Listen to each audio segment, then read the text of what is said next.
Good morning and welcome to Pot Up with Matthews in the Morning from the Crime Prevention Security System Studios. Large enough to serve you, small enough to care, Friday edition. We got a couple of guests for us. So we're going to kick off the show with Chris Harry, and then about 8:15, 8:20, we're going to have former Gator running back, the all-time leading rusher, Errict Rhett, join the program. But first, we're going to go to the Titan MR hotline, and we're joined by Florida Gators senior writer on FloridaGators.com, Chris Harry. Chris, welcome to the program. How are you? Good morning, Shane. Ready to pod up at 8 a.m. Yeah, last time I spoke to you on the show, you had been doing a little bit of karaoke, been up and down Broadway Street. Okay, and we had talked to you that morning, and you're getting geared up to go watch the Gators play Georgia and Nashville. And that was the last time we talked to you. Yeah, and I think first of all, I did not karaoke. Okay, and if I had, I would have done very well, by the way. But what song would you have chosen? It's Not Unusual by Tom Jones. That's my go-to karaoke song if I ever do karaoke. Yeah. I think if I'm not mistaken, everyone was saying that we were going to play, and I said I really don't think there's going to be a game today. I think I said that on your show. You did. You did. And I think I was on right about the same time, right around 8 o'clock or whatever, 8:30 or whatever. And it's funny because at 10 a.m. local time, everyone was saying 100% the tournament was going to be played. And within a matter of 90 minutes, everything changed. So bizarre set of circumstances, and it kind of has us scrambling to talk about sports. It certainly has you scrambling to talk about sports. But I think we're about to talk about one of the better eras of Florida basketball, if I'm not mistaken. Yes, we are. And, speaking of that, on this day in sports back in 2006, the Gators win their first ever national championship. They beat UCLA 73-57. And that's what we've kind of gone to since we don't have plays of the day anymore. It's this day in sports, which is brought to you by Errict Rug Masters. Is your whole family stuck at home and trekking in mud more than usual?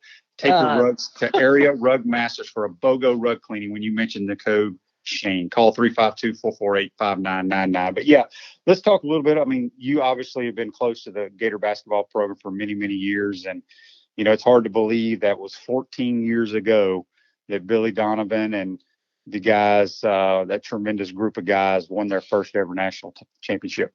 Yeah, and it's funny. Yesterday was actually the anniversary of the second straight, the 2007 national championship, which that team.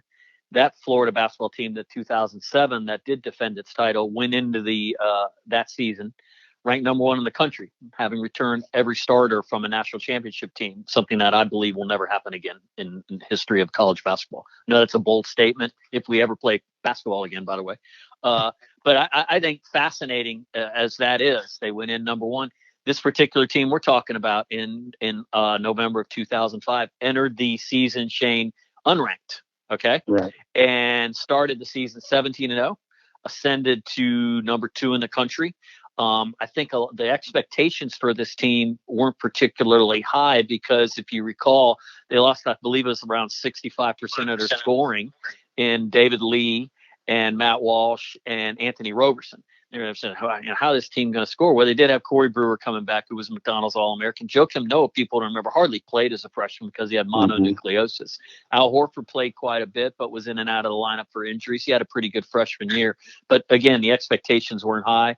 Win their first 17 games, went something into a lull. Heading into March, Florida was 8-6 in the SEC. Okay. And Tennessee was running away with the league.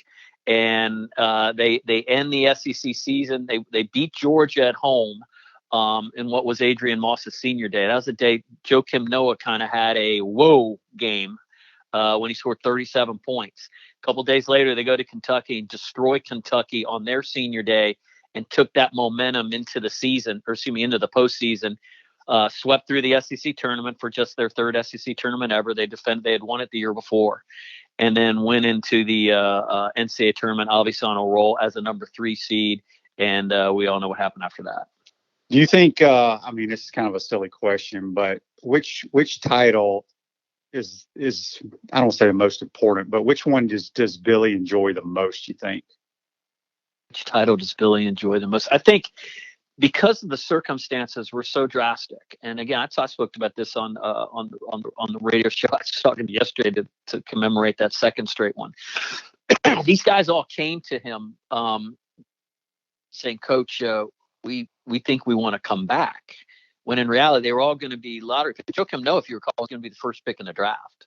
Right, and he was decided, the player of this the guy, tournament. Yeah, and this guy, the Horford had a great year. Brewer had a great year. All these guys, we're going to be high. We're going to be lottery picks. And here's Joakim Noah, whose father is a very wealthy family. Father, international tennis standout. Al Horford's father was an NBA player. Was doing just fine with his cash. Torian Green's dad was a lottery pick and an NBA player for years and years, and a college basketball coach. They didn't need the money. Corey Brewer was the guy who needed the money. He's the one to come back. And they're like, holy cow. And so they met with Billy, those four guys. He said, you got to understand, if you come back, he goes, it will be the hardest years of your life. He goes, we're going to be Kentucky now.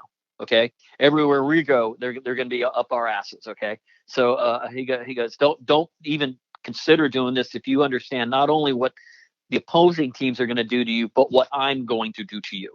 Okay. Because this will be the hardest thing you ever did. And they all came back. And again, totally different circumstance. Unranked the year before, won it all. Going to the next season, number one, with all the expectation in the world, and defended that. I would think he would have a hard time, going back to your question, picking which of those two was his favorites, because I think he looks at those two teams as the same team. Now, after they won the second one, what was Joakim and Al and Corey? What classifications were they when they won it? Were they still juniors? They were true juniors, yeah. Mm-hmm. So they were. Was there any talk about those guys coming back for a third year? No, I don't think so, because Chris Richards was. I mean, Chris Richards was a glue guy who came off the bench, 6th man of the year in the SEC.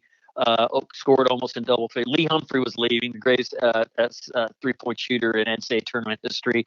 I think the fact that they had reached, had done what they'd done, there wasn't any talk. And I don't think Billy wanted them to come back either. I think this is you guys need to go. And he is that way. I mean, he advised if it's time for someone to go, he wants them to go. But he couldn't stand up to the four of them the year before, and I don't think there was any talk about them coming back. I think that would have been probably crazy talk. It would have been pretty wild had that happened. But I don't recall any consideration to that.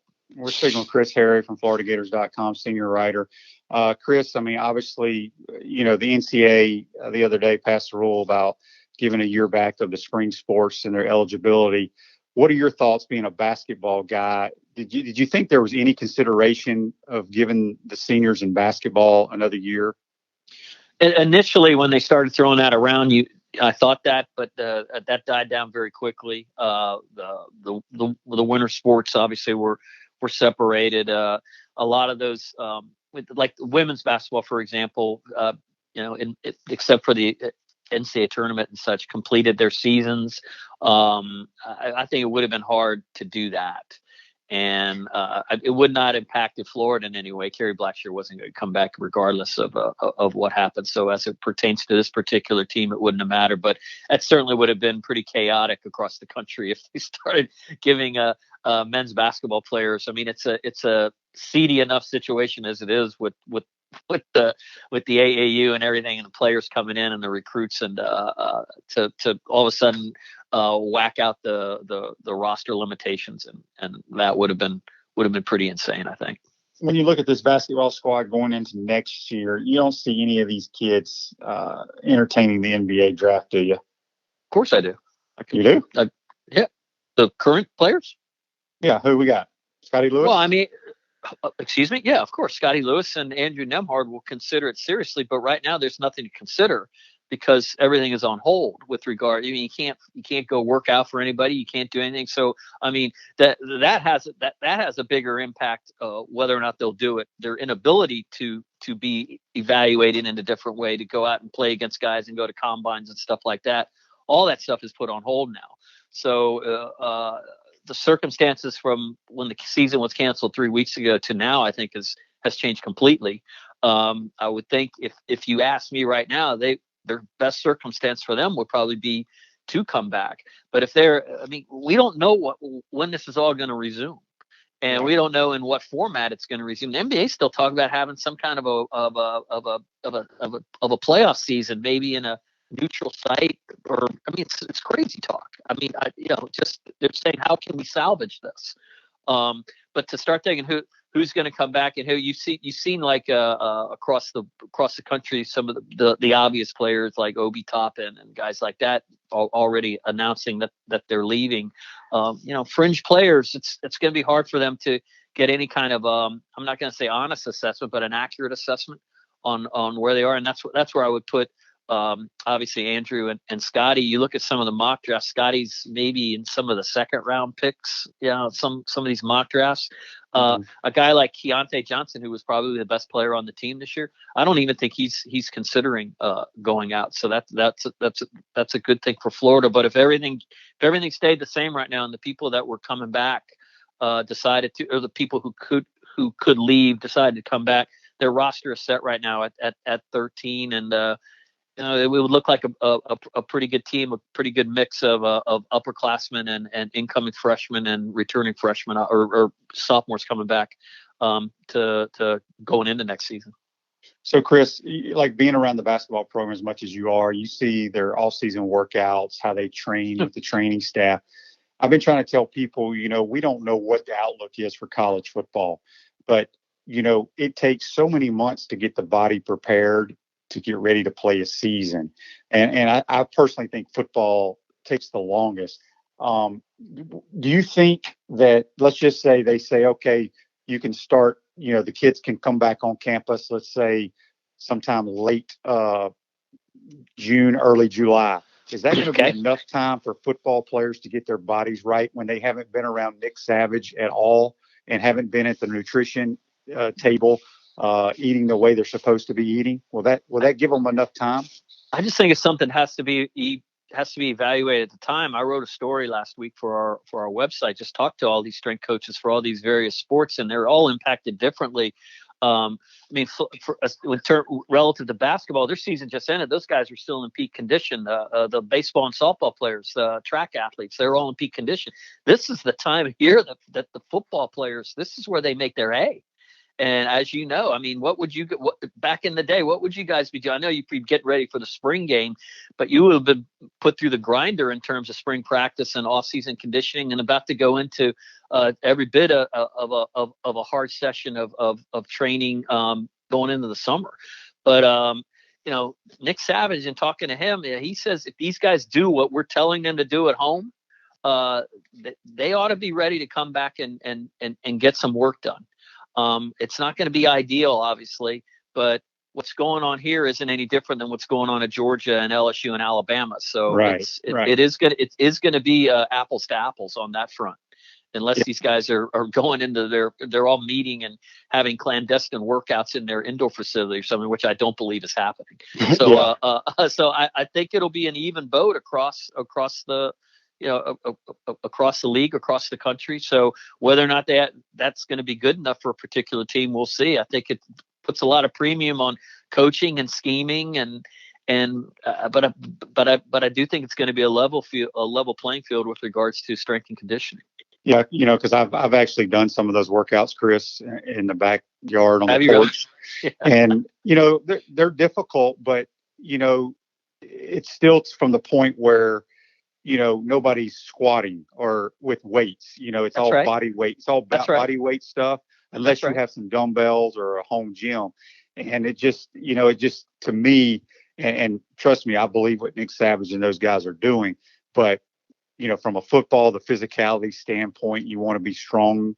I just feel like they need to be in that weight room, even though I never did it personally as a player. I saw you at Gainesville Health and Fitness throw around those, 25-pound dumbbells. Yeah, and it's crazy too. I come home and my son is on the couch doing a Zoom quarterback meeting. Who would have ever thought we would be doing this? And that's where I think Florida, if we play football, will have an advantage, especially over Georgia this year, because installing a new offense with a new quarterback, you can sit on a computer and talk all you want, but until you actually get on the field and do it with your teammates and try to execute it, I think it's going to be difficult. So, but anyway, it's funny. If you could have said a year ago that 1 year from now, we will have had no practice, no spring practice, all of our meetings would have been by a video conferencing, and Kyle Trask will be getting ready to be the starting quarterback. You said, "Oh boy, we're not in a good shape." Think what you just said. Comparison to say Georgia or something like that, with Kyle Trask as the quarterback, the Gators in a much better position than a lot of teams in the SEC. No doubt. We're speaking with Chris Harry from FloridaGators.com. We're going to have the second part of the program today. We're going to have UF's all-time leading rusher, Errict Rhett, is going to join the program. Before we let you go, Chris, what's a guy that works for the University of Florida on FloridaGators.com doing with his time off? Well, I do some workouts on my own. I'm like that. It's that Apollo 13 movie where they got to figure out how to get home from outer space and only got so much equipment to get them home in the space capsule. I do my workouts at home. I go for walks. I went and got my daughter. My wife went and got my daughter from University of Virginia and brought her home. So we're here together, just kind of hanging out. We did finish binging Breaking Bad a couple nights ago. I'd never seen that before. So that's kind of been the I wouldn't say the highlight, but that's kind of been what we're doing around here. We're waiting for sports though. We'll find something to write about eventually. No doubt about it. Well, Chris, we appreciate you joining the program on the Titan MR hotline. Be safe, you and your family. And do me a favor, Shane. Ask Errict Rhett if he remembers me going out to work out with him and Rich Tootin when he had to pull me on a sled across the practice field. And then he made me. Then Tootin made me pull Errict Rhett 110 yards, and Rhett started digging his hands into the turf and making it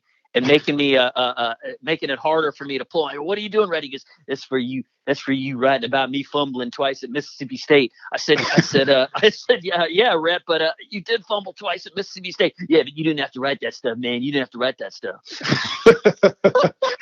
That's great. Yes, I will definitely ask him about that. That's a great story. Well, Chris, be safe, man. We'll talk to you soon, buddy. All right, take care, Shane. Bye-bye. Okay, we're going to take a time out here. We're going to get Errict Rhett on the line. You're watching and listening to Pod Up with Matthews in the Morning from the Crime Prevention Security System Studios. We'll be right back. Time out! Hey, time out! There we go. Good.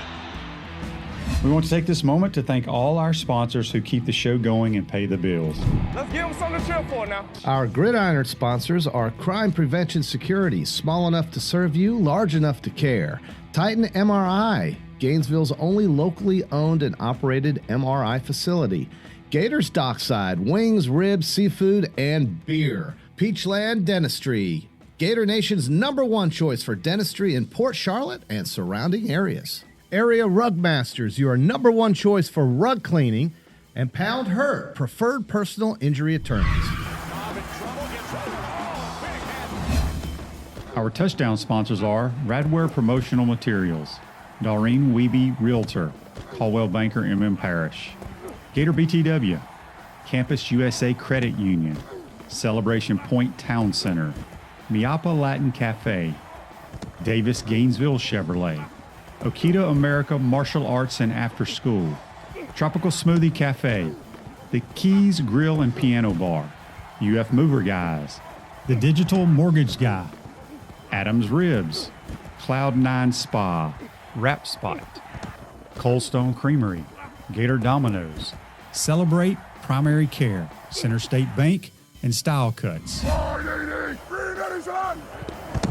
If you are interested in promoting your business on the show, you can visit our website, podupwithshane.com, and click on the Advertise button or call Freddie Wiebe at 352-284-3733.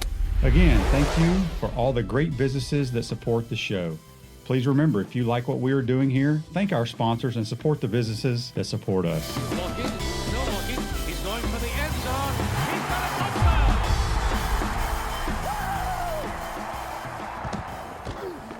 Welcome back to Pod Up with Matthews in the Morning from the Crime Prevention Security System Studios. Large enough to serve you, small enough to care. We want to thank Chris Harry for joining the program. And he's got a great question and story for me to ask Rhett, who's going to be our next guest here on the Titan MRI Hotline.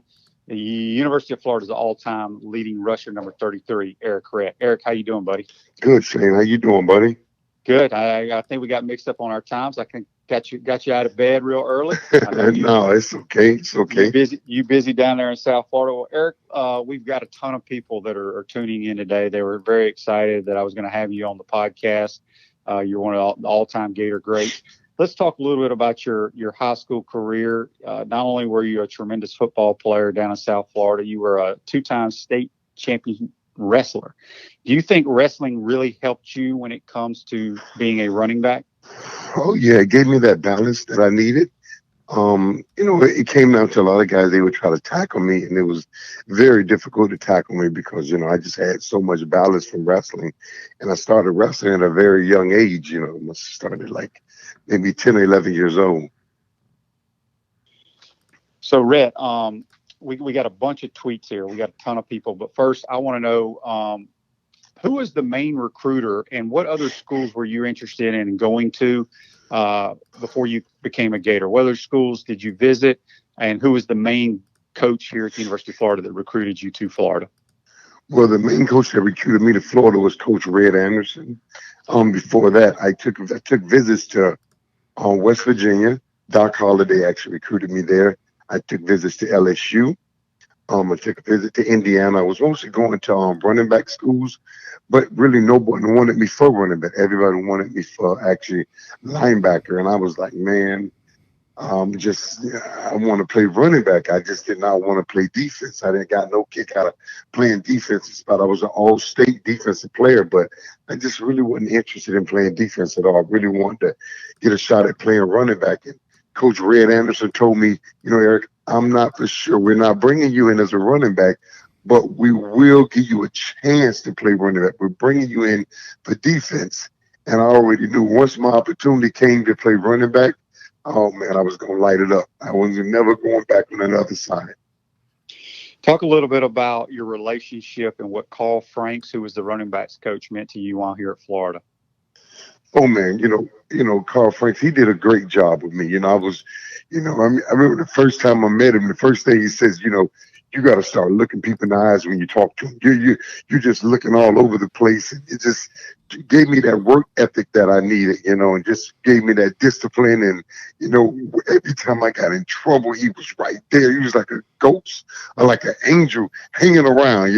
Everywhere I went, he was right there. He knew about my classwork. He knew about everything going on the outside of the football, what girl I was dating, everything. Every time I got in trouble, he was right there to make sure I run them stadiums. So it was like, man, I really needed a lot of discipline leaving South Florida. And he was right there to give me the discipline I needed when, most of the whole entire staff, Coach Rhett was just like that father to a lot of the guys that we didn't have father figures in our life. When we left South Florida, and Coach Rhett, he was always like that father figure. And people really don't realize when you get recruited, it's so important that the person that recruits you, he remains there, because that's the vital part about being recruiting. That person that recruits you is responsible for you. The head coach ain't. Your position coach ain't. It's the person that brings you up to that college. That's the person that's really, I should feel, that should be responsible for you. And Coach Rhett did a fantastic job for 4 years. He made sure that I was, I was obedient, disciplined, went to school and worked hard on the football field. And he cared about me just as much as a person as he did just a player. Errict, there's people know what a tremendous running back and how hard you ran, but I don't think people realize how you practiced. A lot of people, coaches use the old saying, you play like you practice. And we would, no matter where we were on the field, running plays on air or against, a scout team defense, if you had the ball in your hands, you ran, whether it was 85 yards, 25 yards, you ran into the end zone, and then you were back for the next play. Was that something that you did while you were a high school player, or that you started at Florida? But it actually started in high school, and I it's what we call a compelling why, and my why was my mother. We were very very poor when I went off to school, and I remember my high school coach coming to my house, and he was like, "Man, this is one case where I don't tell a player that you want to make it or you're gonna make it. You're in a situation where, son, you have to make it. You have to make it to the next level because like those living conditions are not normal. So you have to do something to separate yourself from the rest of the crowd. And that's exactly what I did. He said, every time you touch the ball, I want you to score a touchdown. Every time you go in the weight room, I want you to be the most strongest person in the weight room. And ever since then, when I touch that football, every time I touch the football, I score a touchdown. And I was taught literally, man, I want you to practice as though death is tomorrow. And that's the way I practice. It wasn't just a game day thing. Game day was easy because hell, I rushed for 2,000 yards a day in practice. So, game day, 100 yards was nothing to me. So when I work out in the weight room, if you've been with me in the weight room before, you know how we push ourselves to the next level. And it just so happened when Rich Tootin came there, oh man, that he just helped take me to another level. My work ethics just even went to another level. So it was just, I carried on the tradition, the same thing in the pros. I never let up, not one day. I never walked on a football field. I never walked off a football field. That was just that pigskin took me to places that I never could imagine I can go. And it took my family and took us out to, the hood of the inner city, and, was able to do so much for my mother and my family. We're speaking with Errict Rhett, UF's all-time leading rusher on the Titan MR hotline. Speaking of Rich Tootin, I had Chris Harry, who now works for FloridaGators.com, but he was probably covering the Bucks when you were playing. He said that he did a story on you where he sat on the sled and you had to pull him across Florida Field, and then Yes. Rich Tootin made you sit on the sled and have Chris pull you. Do you remember that day? Yes, I do. I remember very well. I talked to Chris not long ago, and he was telling me about that, and I recall it. We took a picture of it in the newspaper, and I tell you, man, that sled was no joke, man. And I don't know if you remember when Coach Spurrier brought Coach Tootin See, in there. I missed Tootin. Tootin was here before I got here. And then when I left, Tootin came back, so I never had to deal with Tootin. Yeah. But when he had left there, it was a rumor going around like, wow, this guy Tootin, man, you can never complain with him because he does everything with you, and he does it with every group. So he would never give us anything that he wouldn't himself do. So like when he came there, man, it's something he just really just like. We had never seen this kind. I remember we did the weight room workout, and he says, "Okay, guys, I want to take your max. See how much you guys can leverage leg press." So all of they're trying to really impress the new strength and conditioning coach, and everybody was doing like 700-pound pushes. Some guys were doing 1,000-pound. So the very next day, it was the workout. So like if you max 650 pounds. What do you think you did for a rep of 12 the very next day? So what? What did you say? 650 pounds? Exactly. He took you to a level where you could not imagine. And then what was so amazing, he had a bucket there, a garbage can, and it's like, man, what was it for? You throw up, you're going to stop? No, he'll sit there all day with you till you finish. You're not going to finish. You're going to get it in. We're going to get all 12 reps in. And then when we go out on the field and run, man, the running conditioning, it's nothing for him to say, we're going to run 60, 40, so 75. You'd be like, did he really just say that right there? He just mentally, he challenged us physically, mentally, to where you can literally do the impossible. But it all happened because we lost to Mississippi State on Thursday Night Football. Your senior year, Shane. I was injured, and I had an ankle sprain from the Tennessee game, that Thursday Night Football. And after the game, Steve Spurrier said, you know what, guys, we're just not strong enough. Well, we just got pushed around all around. We're just not strong. And we all knew what that meant. He was going to probably get rid of the strength and conditioning coach, Doug, and he brought Rich Tootin in. And it just like, man, he took us actually to another level. And a team that, a recruiting class that wasn't really that highly recruited, my class, we wasn't really that highly recruited at all, and helped take us to another level to win the SEC again. We're speaking with Errict Rhett. Errict, speaking of Coach Spurrier, being a running back, I think people don't realize you had over 1,000 yards receiving as a running back in your career here at Florida. Talk about what it was like playing at the tailback position, but being in a pass-happy type offense. Well, playing quarterback. I mean, when you was at quarterback, and I come out the huddle, and you always say, "Hey, Crack, you got me under. Hey, make sure you got me underneath." And I said, "I got you."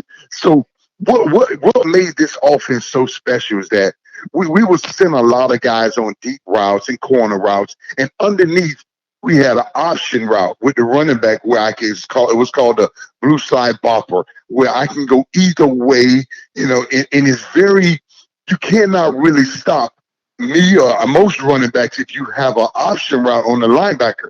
I don't know why they don't do this to this day, and it was just amazing how many balls I caught. And it would be some games that I would catch like 7 or 8 balls. And to me, it was really nothing. But you would be like, "Hey, man, you know how many balls you just caught? You just caught a lot of balls." And to me, I was just like, well, I'm used to catching the ball. I caught the ball a lot in high school, and on the street. That's all we ever played was street football. So it was an honor. And I never thought that when I left college football, it was a little record that said Errict Rhett caught more balls than anybody in the history of college football, with 4,100 yards rushing. And I was like, now I look back on that like, wow, man, I caught a lot of footballs with that little option route. And it's amazing. The option route is the exact same thing that New England Patriots been doing forever. They go, the slot receiver runs the option route against the linebacker or the cornerback, and you can't stop it. I don't know why more teams don't use that right there. I agree. Errict, we got a text here on the Titan MR text line from Larry from Miami. He says, "Errict, what was your most remarkable or most memorable game as a Gator?" I guess most remarkable game. Well, most memorable.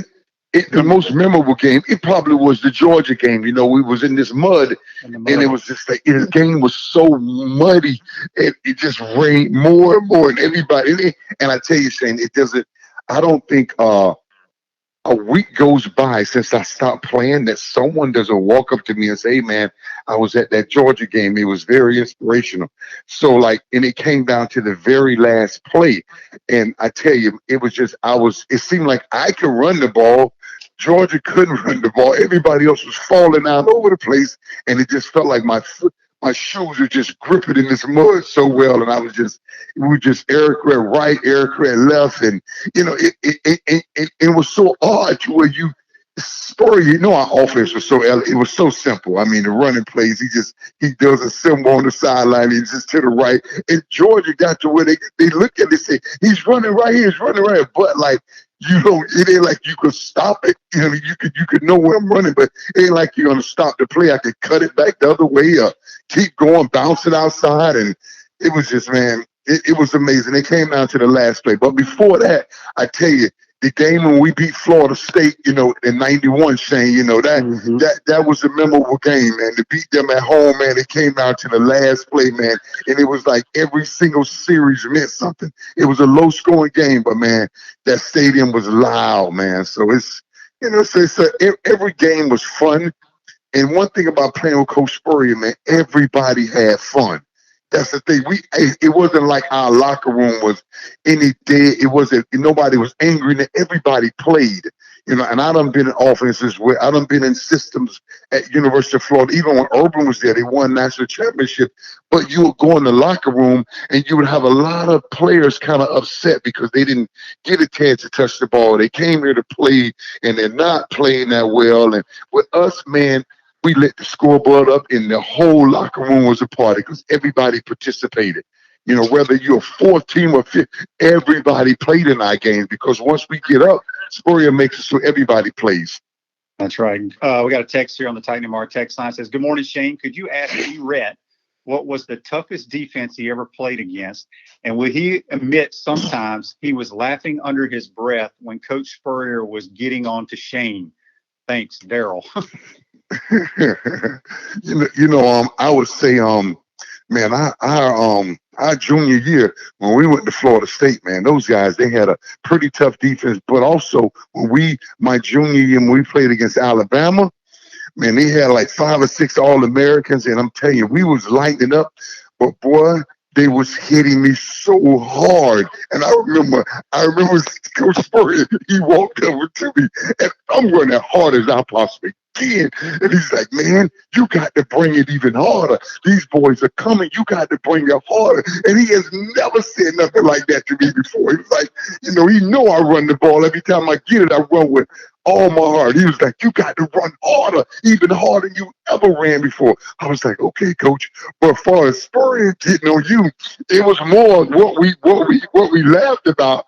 What you would say to yourself under your breath, you were like, whatever, because he would always get on you for taking off, running to the right, and you would just blow it off like, whatever.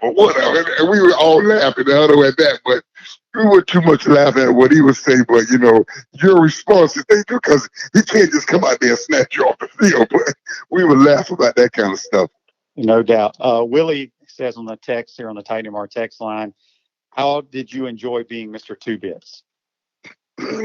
First of all, man, that was an honor right there because I spoke with him earlier that day.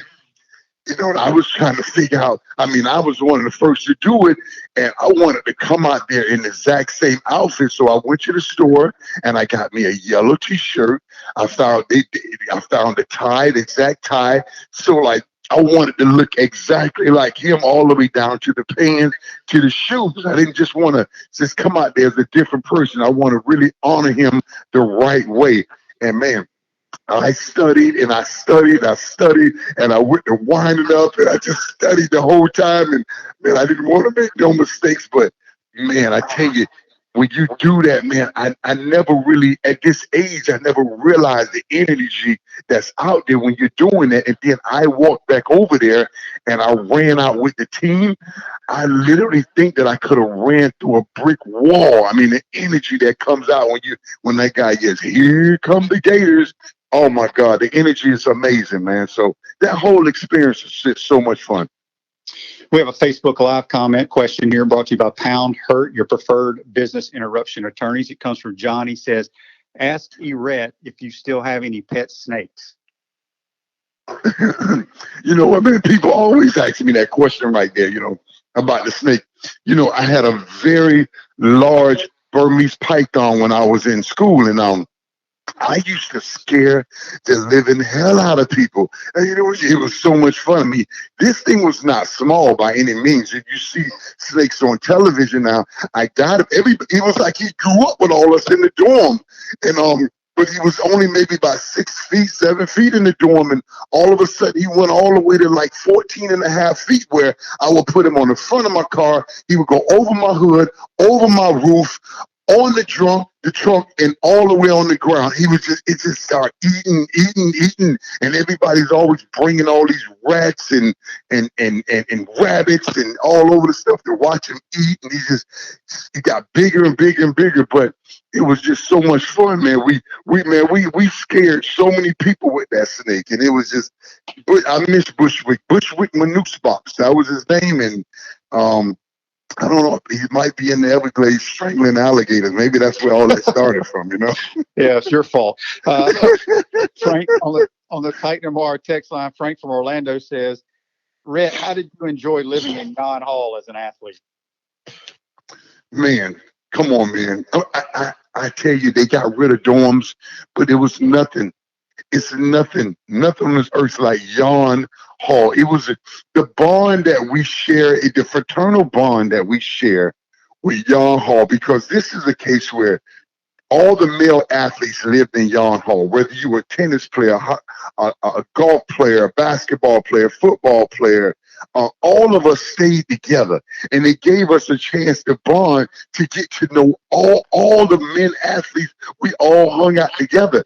nowadays, a football player really doesn't even know a basketball player. Basketball player don't know the golf or the tennis players or nothing. All of us bonded, and to this day, I still, we still share a bond. I still talk to all the tennis players and the golf players and basketball players. All of us are still close, all because of Jan Hall. It was Jan Phi Jan.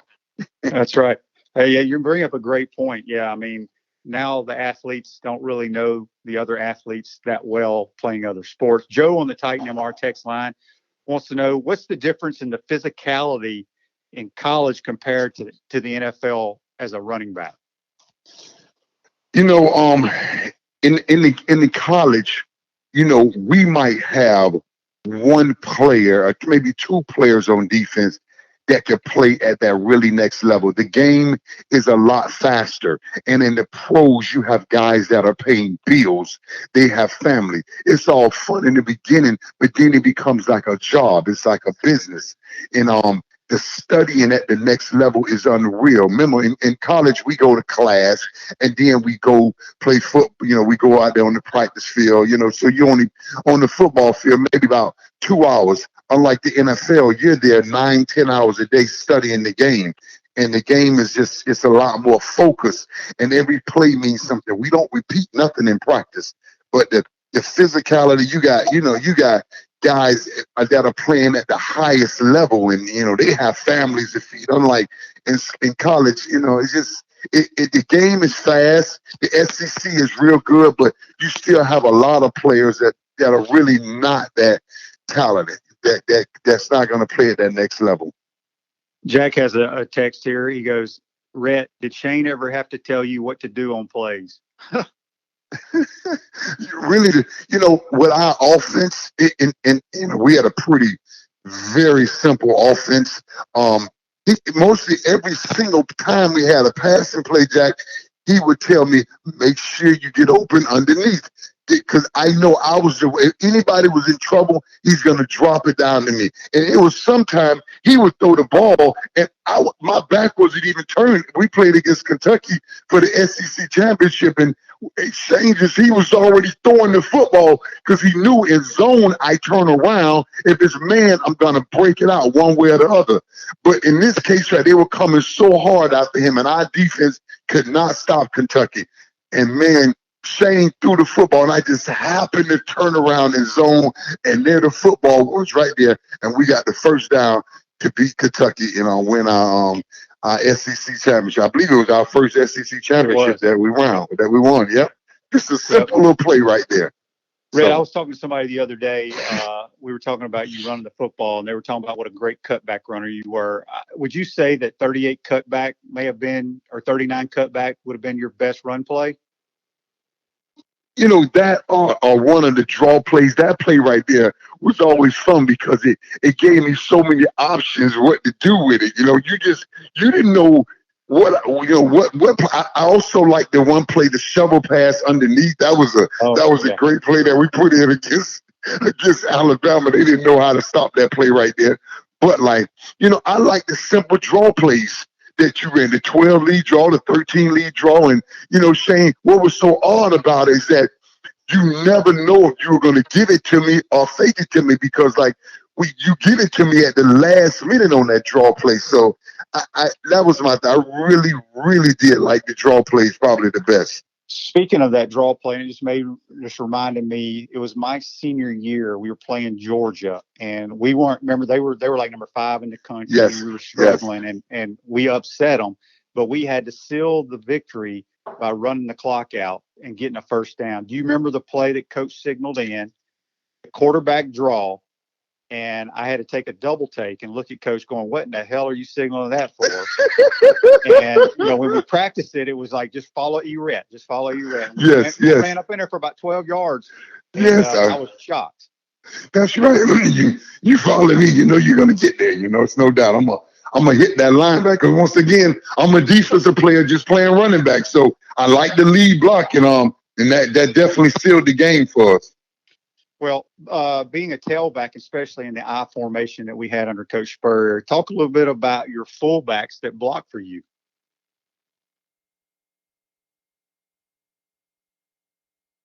Uh-oh. You there, Errict? Did we lose him? Oh, I'm here. I'm sorry. I hit the mute button. But Oh, I had Dexter McNabb. I had Chris Bilkey. I had Kevin Randolph. I mean, I had some great fullbacks. And like I said, in a great offensive line too. You can't really do too much without, a great fullback in front of you. That's what makes a great tailback. But those guys, man, they were there. It was so good about our team, man. What made us great is that Spurrier will always make us compete. We competed against each other. Whether it was you, Shane, you got your job by competing. You disappointed a lot. I mean, you heard a lot. You heard about 5 people in front of you. They didn't know that you were going to come in there and compete. And Spurrier gives everybody the chance to compete. Like me, I was the 15 running back, just like you when I got there. And as long as you could compete, you could work your way up there. But the competition, it never stops. So don't think for 1 minute that it stops during the season, because Spurrier is known for benching you, and then you'll be benched and your backup will get in there and break the school record. And you be like, oh my goodness, man, he does this kind of stuff to you. He lets you know, man, hey, you can always be replaced, so don't ever slip. We're speaking with Errict Rhett on the Titan MR hotline from the Crime Prevention Security System Studios. Rhett, let everyone, all the Gator Nation, know what you're up to down in South Florida right now.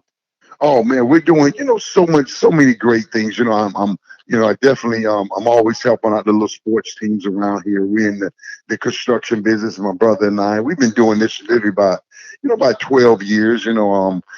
Sorry, about 20 years. I'm sorry. And we flip a lot of houses, commercial. We do a lot of emergency rooms and build out. So we have a nice little portfolio going on down here. We have a lot of fun. And I never forget, I'm retired. I'm a retired NFL player, but I really try to keep myself, really busy and active in my community, and just doing stuff to always support the kids and having a lot of fun. Oh, just life is so short. We have a coronavirus going on down here, and it's just it just makes you appreciate life every single day, man. I live life to the fullest. Whatever, it's the old saying, how you do anything is how you do everything, and I live my life to the fullest every single day. So that's what I'm doing.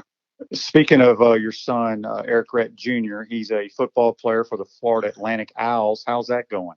Yeah, he's walking on. If you're just like, you know how the walk on situation is, you got to really go out there and work real hard. So he's like, man, he's training like crazy. He's one of those late bloomers. And he's really working his butt off to try to make that next level, after leaving high school and stuff. What position does he play? He was running back / slot receiver. And I have a daughter that's at University of Arizona. She's a track runner. She's doing, really good. And I have another little daughter she's at Western High School. She's a sophomore there. And she's doing what we call enjoying social media, because she can't get off the cell phone, just like a lot of you people that's listening right now, knowing your kids are doing the same thing, just living on a cell phone. That's her life. No social doubt. Media. Well, Rhett, before we let you go, we've had 1 million texts here, and a majority of the texts are, we got to hear some of Errict Rhett's favorite Spurrier stories. Oh, wow, man. Let me see some of the craziest stories, man. I tell you what, though, I don't know if you remember when we had started carrying beepers. I don't know if a lot of people didn't have a beeper, but I remember when I was one of the first people with a beeper at the University of Florida. Then we got these little cell phones, and people are like, what do you need a cell phone for? What do you need? It was back in like 1990. No one had one. And I had this little beeper that I used to carry, and the coaches used to always beat me when they wanted me or needed me or whatever. And I remember leaving my beeper on vibration, and Spurrier wanted to talk to me, and it fell behind his chair, and where you couldn't see it, but everybody was beeping me, and he thought somebody put something. He was going crazy. He almost got the fire department down here. All he knows is that, listen to just what, and it's like he don't know what this is. He's going crazy in his room. That little thing is vibrating. So, it's just so many memorable stories. I mean, it's like, this guy he's amazing to play for, man. It's like, I remember we were in Kentucky, and 1993, man, and we're down, man. It's the last few seconds left in the game. Do you know, man? We're not even worried. I mean, it's to have a genius on the sideline calling plays or putting us in a position to win. We never worried. It was like, man, we're not worried. We'll come out of this. We're gonna come out of this. We're not gonna lose this game. And man, it's like I don't know where. I don't know how it happened where Danny threw that ball to Chris Dorn for that long pass down the middle for that touchdown. But it was like, man, it wasn't no panic. With 20 seconds left in the game, there was no panicking going on when it should have been like, man, we're about to lose to Kentucky, you know. And it was just amazing. So stories like that you remember, man, because this guy was just a genius, and he allowed everybody to just get back there and compete, man. And it's no one day. Every day's a story with this guy. You know, he's a competitor all the way until this day right now. I mean, he wants to compete. So No that's doubt. what makes you a great person when you compete. One last text here from Jerry on the Titan MR text line. He says, what was the hardest hit you ever took? Man, the hardest hit, like I say, man, that game, it wasn't so much one hard hit because, we had a great defense. In practice, man, guys will really buckle. That you got to really buckle up when I run the football in practice because, you could get your helmet cracked. I mean, easily somebody's going to get their helmet cracked because I know they're going to try to crack my helmet. So, man, our practices, I went against some great linebackers, man. You had guys like, they didn't have popular NFL careers, but easily could have, guys like Tim Polk and Godfrey Miles. And, man, those guys can hit.